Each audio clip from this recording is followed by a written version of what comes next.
Hello from Williamson Health. We hope you enjoyed this episode of Health Talks from the Inside Out.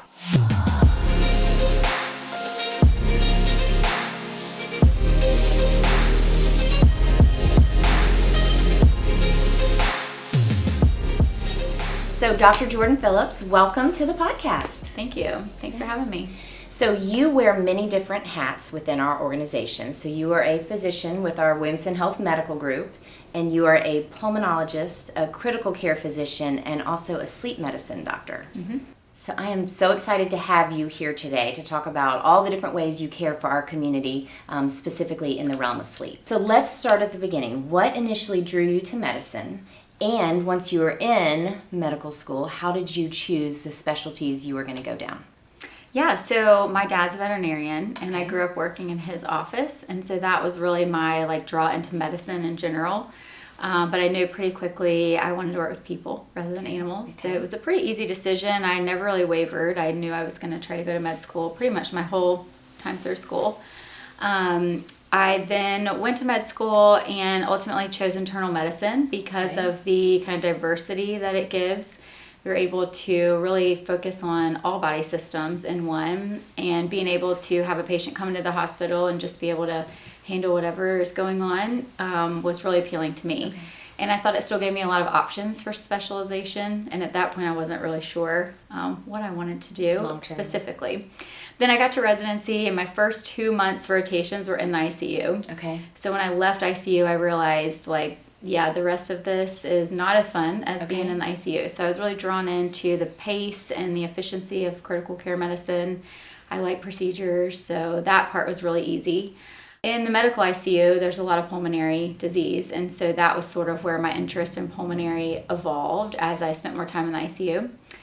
And then the sleep part came a little bit later. In residency, my mentor was a pulmonologist and a sleep physician, and he sort of showed me this really fascinating area of the hospital that was almost like a little hotel within the hospital, and that was the sleep lab.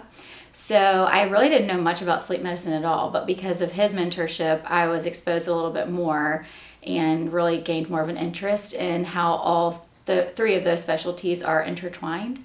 And just as I went through pulmonary training, found more value in being able to also provide sleep care. Because there's a lot of overlap, and it's really nice to be able to provide both those services to my patients in the clinic especially, and I feel like it makes me really well-rounded from a pulmonary perspective. Mm-hmm. So here I am. Yeah. So what is an average week like for you when you're kind of juggling amongst the different roles that you play? Does each week look the same, or does it each evolve from week to week? 3 weeks out of the month, they're pretty stable. For 3 weeks out of the month, I'm in the clinic, so providing pulmonary and sleep care either to new patients or follow-up patients. And then 1 week out of the month, I'm in the intensive care unit. And when we are in the hospital that week, we also provide the pulmonary care to the inpatients on the wards. So we'll have to have you back maybe another time to talk and go deep on the pulmonary and the critical care ICU piece. But we wanted to spend today talking about sleep because it's such an important, I think, part of all of our lifestyles. Mm-hmm. So can you just start talking about just that? Why is sleep so important to our overall health? Yeah, so fortunately, there's a lot more awareness about this now than there was a couple decades ago, but sleep is really important for overall health, and if you are lacking in sleep quality or have a sleep disorder that's not treated, it really can cause issues in a lot of different facets of life. We focus mostly on cardiovascular issues, so there's a lot of cardiovascular stress that comes from untreated sleep disorders and chronic sleep deprivation, but there really are so many other components of where we see kind of detrimental effects in people's lives. And so be that endocrine disorders with metabolism, with cortisol issues, a lot of weight struggles can be related, insulin resistance, so diabetes, and just a lot of endocrine kind of relevance there. Okay. Neurologic, inflammatory, autoimmune problems are worse when sleep is bad. Cognition, risk for injury and accidents go up. So just a lot of different areas where there's relevance. And I would assume probably mental health too, which is something that we're talking about more and more. Yeah. So is it safe to say that our sleep is just as important as our diet, exercise, that maybe we think about more often, but sleep is just as important? Yeah, and I have been really impressed with the primary care doctors in our community because they really are focusing a lot on sleep. I see so many new patients every week where this comes up in conversation, and I think they're doing a really good job of identifying where people may actually have something that hasn't been identified that's contributing to their other medical problems that they're more focused on. Right. So what about different age groups or even genders? Like, does sleep affect different groups of people differently? And if so, how? Yeah, it can. Just in an age group sense, our need for sleep changes as we age. So you go from, think about a newborn sleeps like most of the day. Right. So they are going to sleep like 17, 18 hours a day. As we age, we need less sleep to where it kind of plateaus in adulthood, where we need around 7 to 9 hours on average to have a good kind of total sleep time per night.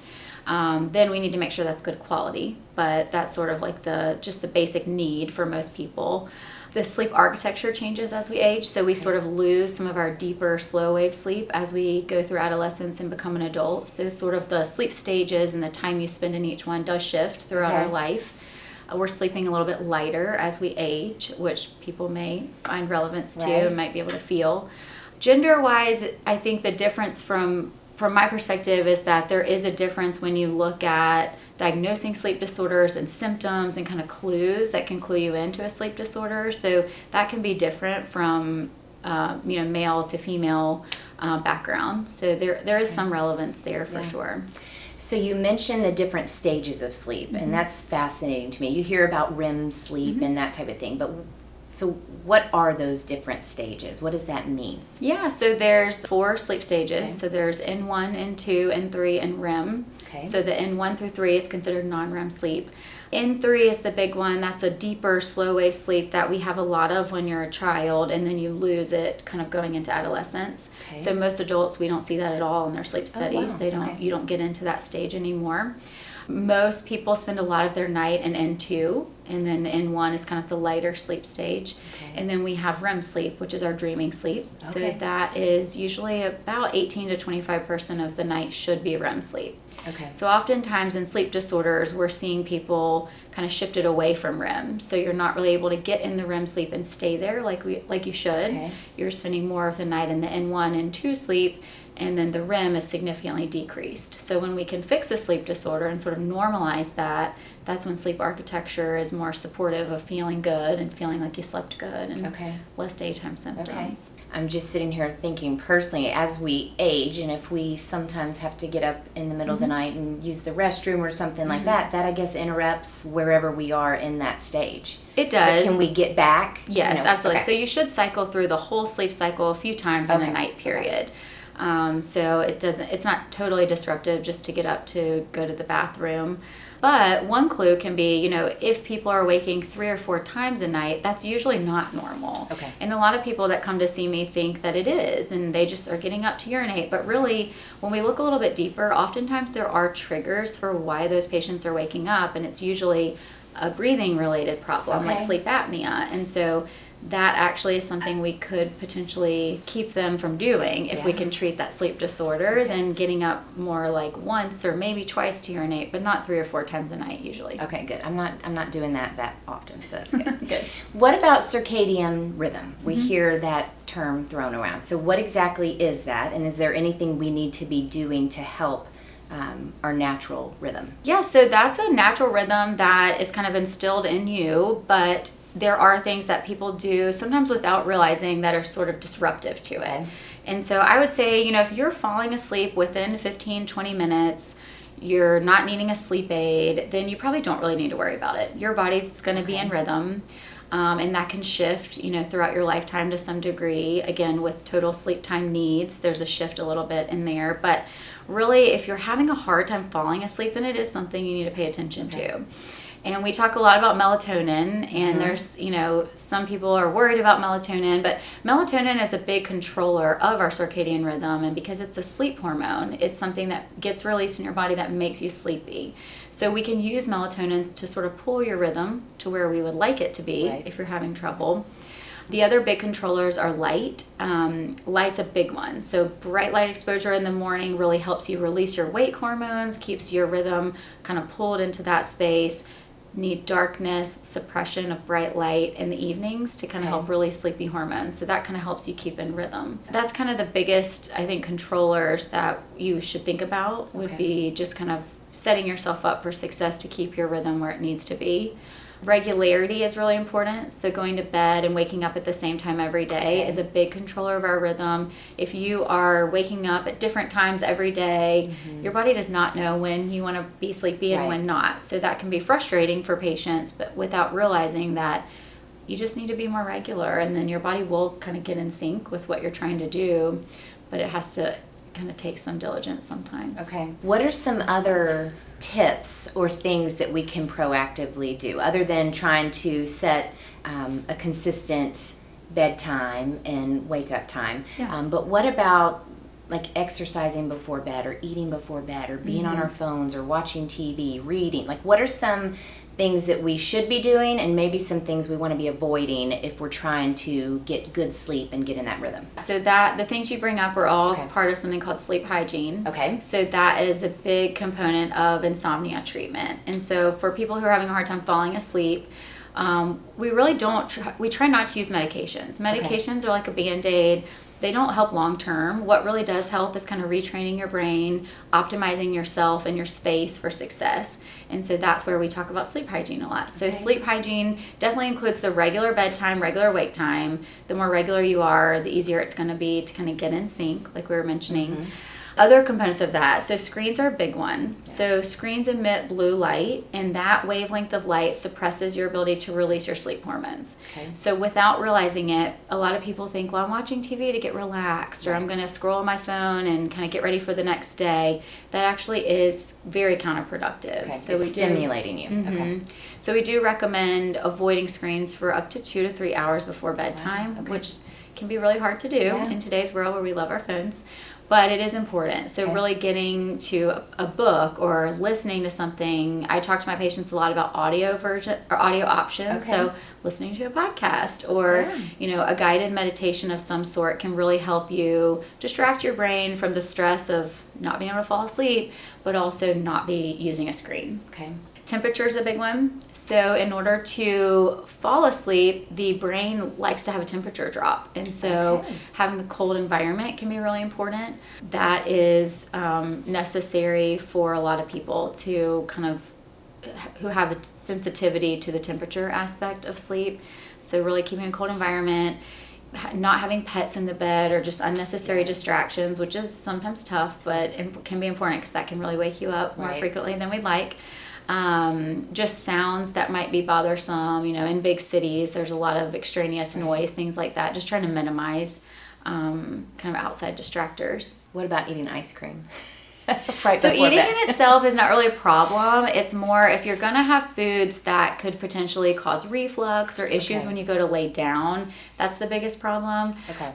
Your body kind of needs to digest in order to be fully relaxed. And so you probably do need at least like 30 minutes in between eating something and really being ready to fall asleep. But it's more about kind of the effect the types of foods may have on you as an individual. And some people are not really bothered by eating right before bed, but then some are. So you really just have to kind of figure out what's going to affect you. You mentioned melatonin. So am I understanding this correct? Melatonin is something that we naturally produce, our bodies do. And so taking a supplement, melatonin, in moderation is okay. That's something So taking melatonin actually helps you release your own melatonin a little bit quicker. So it can be helpful just in sleep onset in general, very helpful in people with like shift working who are trying to switch their schedules back and forth. You can try to take the melatonin to kind of pull your cycle to where you're trying to be on that given day for whatever your work schedule might be. But really the thing to know about melatonin is it's one interesting situation where more is not better. So actually the lower doses of melatonin, the 3 to 5 milligram dose is the preferred dose for sleep onset assistance, and that would be taken 30 to 60 minutes before you want to be asleep.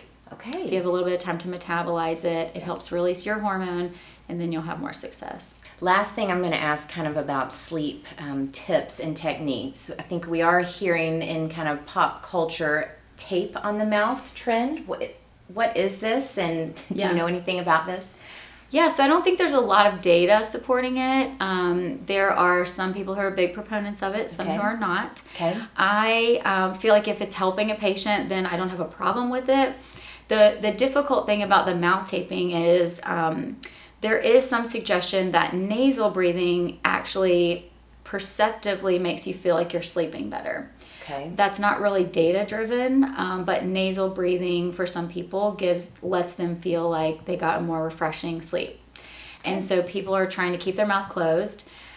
Reality is it does help with oral health. Like if you're mouth breathing all night, you can get a really dry mouth that can cause dental disease and can create problems there.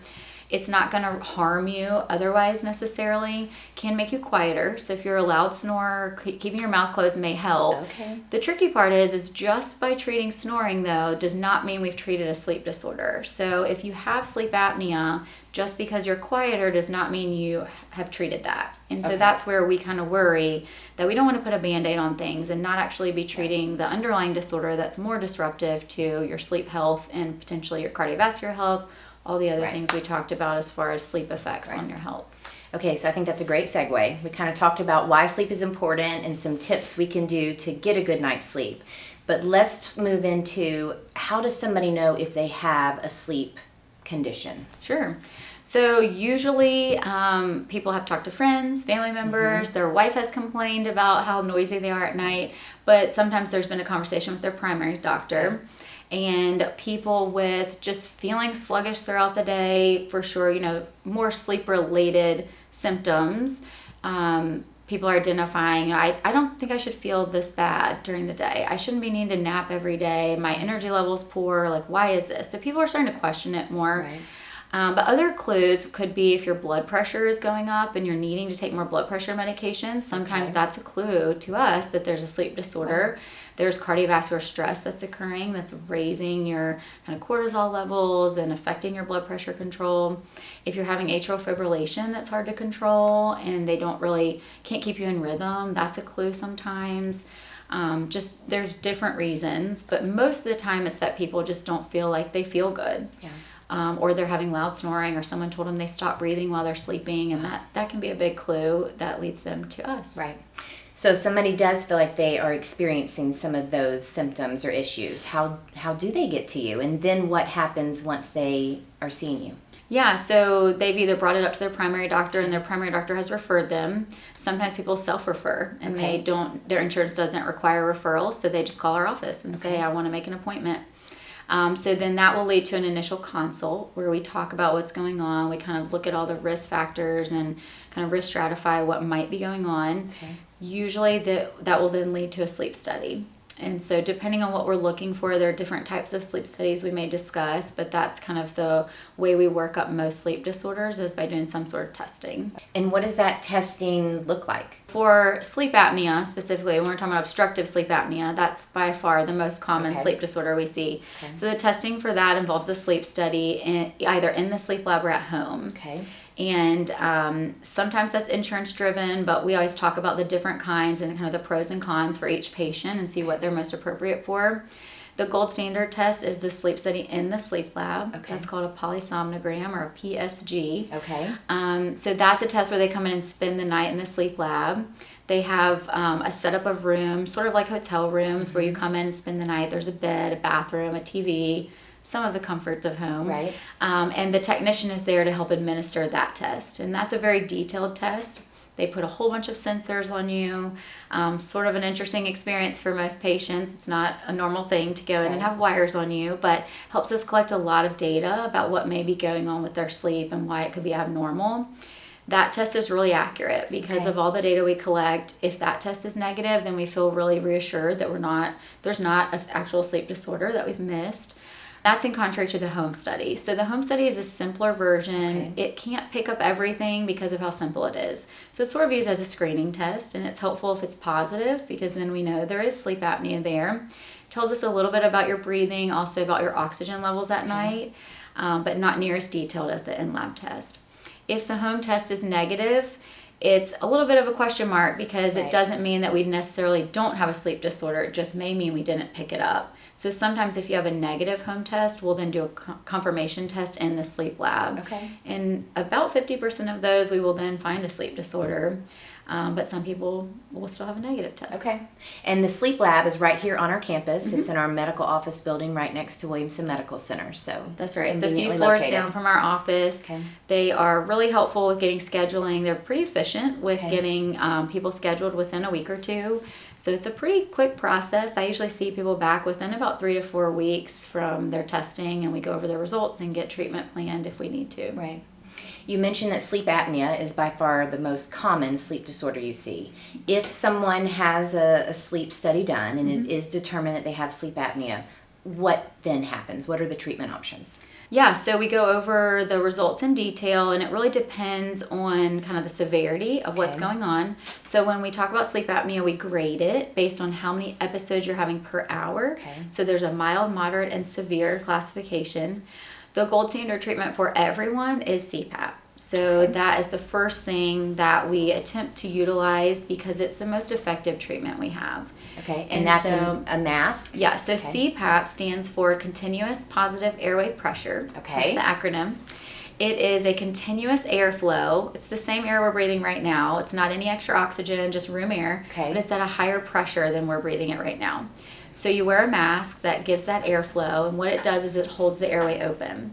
So as the airway is trying to narrow or close while you're sleeping, that air pressure stints it open.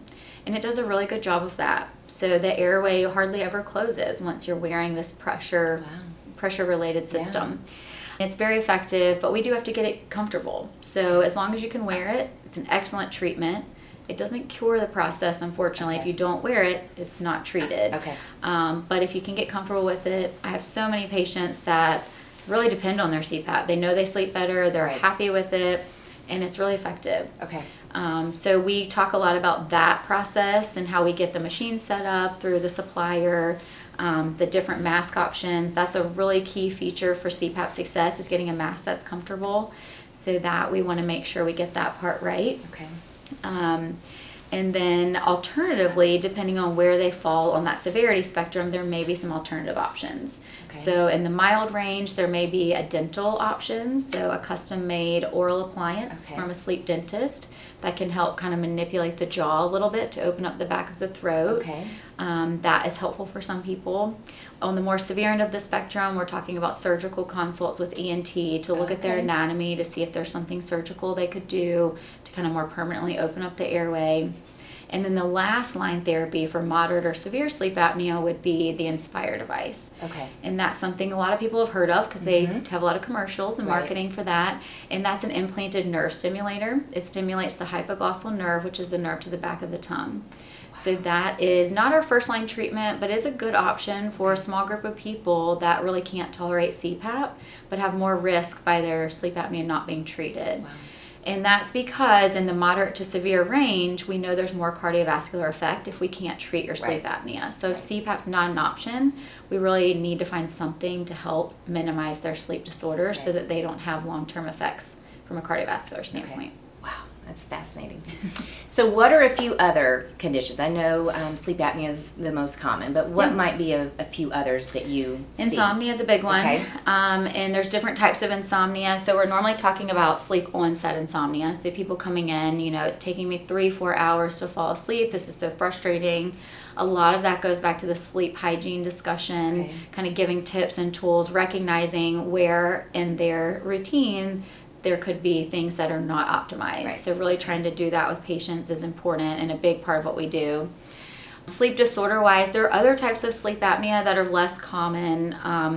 Probably the next kind of most common type of disorder would be the hypersomnia. So that's people who are excessively sleepy during the daytime.